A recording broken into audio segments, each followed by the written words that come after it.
Welcome YouTube to Drones 863, where we review and test fly all different drones. And if you could please subscribe and hit that notification bell and give a thumbs up. Okay, let's get started with the unboxing of the Potensic D58.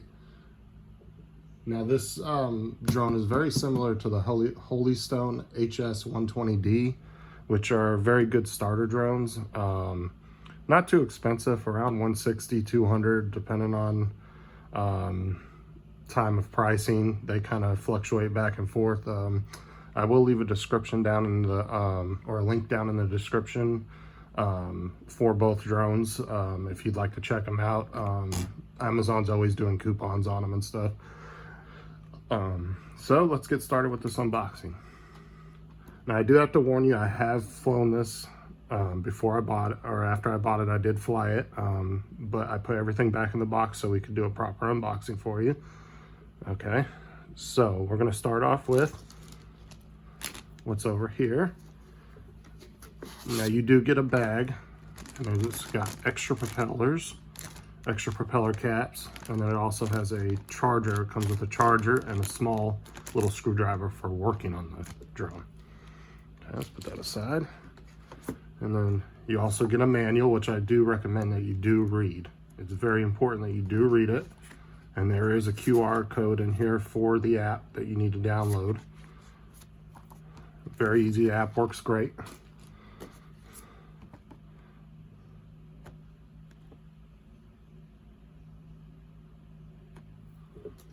Okay. Now your drone does come with 2 batteries.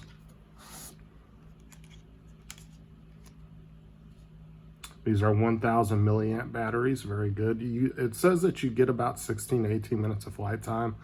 I was averaging about 13-14 minutes solid. I'd say about 14 minutes solid on them, which isn't bad. You do have an extra slot here in the case for a 3rd battery, which I did buy, but I didn't put it in here because I wanted the case to be exactly the way it came. But yeah, you got an extra spot there for a 3rd battery. So, okay, let's go ahead and pull out the remote control. Or let's do the guards first.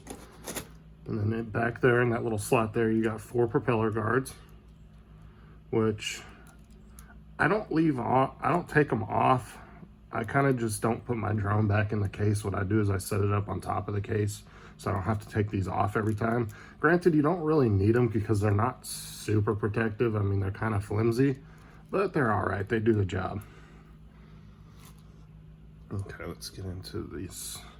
And then right here, of course, is just a memory card and a little insert. I just stuck that in there to have it. Okay, so now we're gonna start with the remote. Now, first off, the antennas are non-functioning. There is no wiring in them or anything, so you don't really need to use them. You could just leave them down. Don't really affect the range of the drone or anything.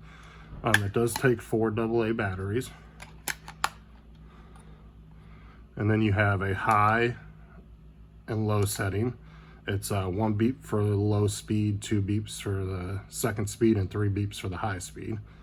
You have the encircle me, so it will go, you can take it up as high as you want to, and then you just hit that button and it will do a nice 360 circle all the way around you, about 20 feet wide or so, 20-30 feet wide. And then you also have the follow me, and then you also have the GPS.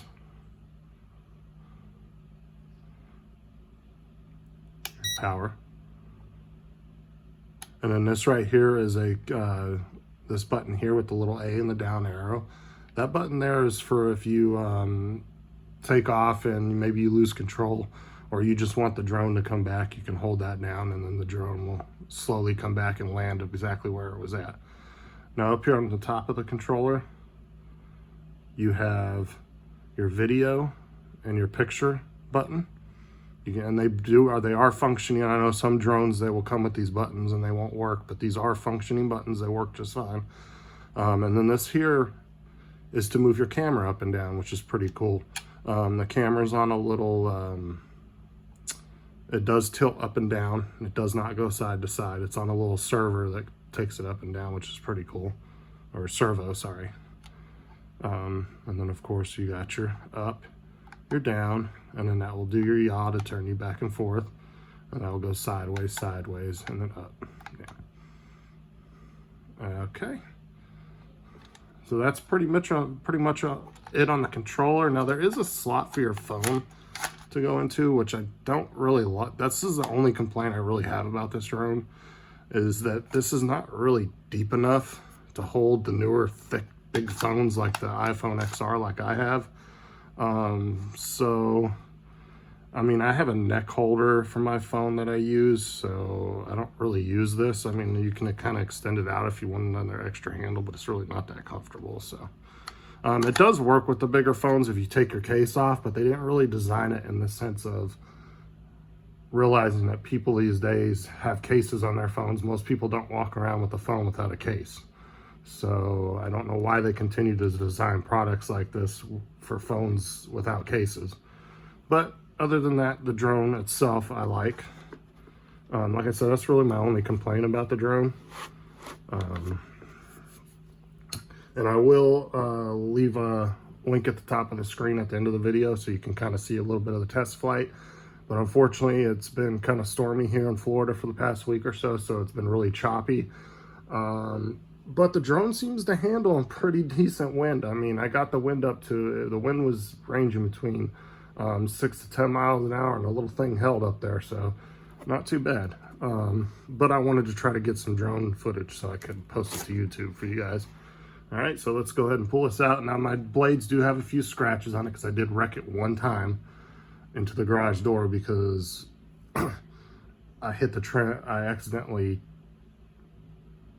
took off too fast and it kind of went sideways, but it's here nor there. So let's start out that. You got your 4 blades here. Now let's go back to your little guards here and I'll show you where. These things are super easy to put on. You just literally push it in like that and you snap it in. And that's it. Now the drone itself is pretty simple, nothing too fancy. You got your power button. This is where your battery goes. Let me get a battery and I'll demonstrate. You slide it in there like that till it clips in. You have your 4 LED lights. Green means the front of the drone. Red is the back of the drone. So when you're flying at night, it helps make it really easy to figure out which direction your drone is going. Now you can see the camera does have a little servo inside. It is not a gimbal, it is a servo, but it does move down really smoothly and back up. It's on these little rubber pads that kind of help give it some stability, but this is also, you got to remember, a $200 drone. It's not a Maverick Mini. It's not going to have the smoothest, but it actually has very good video. I was very surprised with it. Now I did get mine for $169 on Amazon. It was $200, but they had a $30 off coupon. So I did go ahead and get it for $169. But I would recommend it for anybody starting off. Like I said, it's not a Maverick Mini or a Maverick Pro.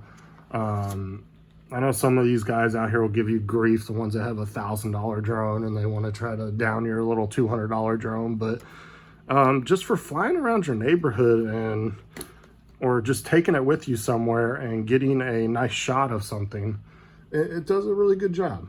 I can't complain. Yeah, I mean, it's a very good drone. I would highly recommend you guys go to Amazon and check it out. Like I said, I'll put a link to the Amazon page for this and the Holy Stone. I haven't got to try any of the Holy Stones yet, but I will definitely be getting a couple of Holy Stone drones that I can check out and review and see how good they are. These are both rated, this and the Holy Stone are both rated very high on Amazon. They're like almost at 5 stars. A lot of the times the people's complaints aren't really the drone handling or anything of itself. They're always complaining about the camera or the stability of the camera because they're buying a $200 drone with the expectations of a $600 Maverick Mini or Mavic Mini or a Mavic Pro, and you're just not going to get that. But on a still day or a really super light, like breezy day, it takes wonderful videos. Of course, when it gets into 8-10 mile an hour wind, it shakes around a lot, but that's to be expected. So, and I don't recommend flying it when like that. I only did it because I had a couple hours between storms and I tried to catch in some flight time. But anyway, that is my review of the Potensic D58, and if you'd like to purchase it, I would definitely recommend. So thank you for joining me at Drones 863, and we'll see you again.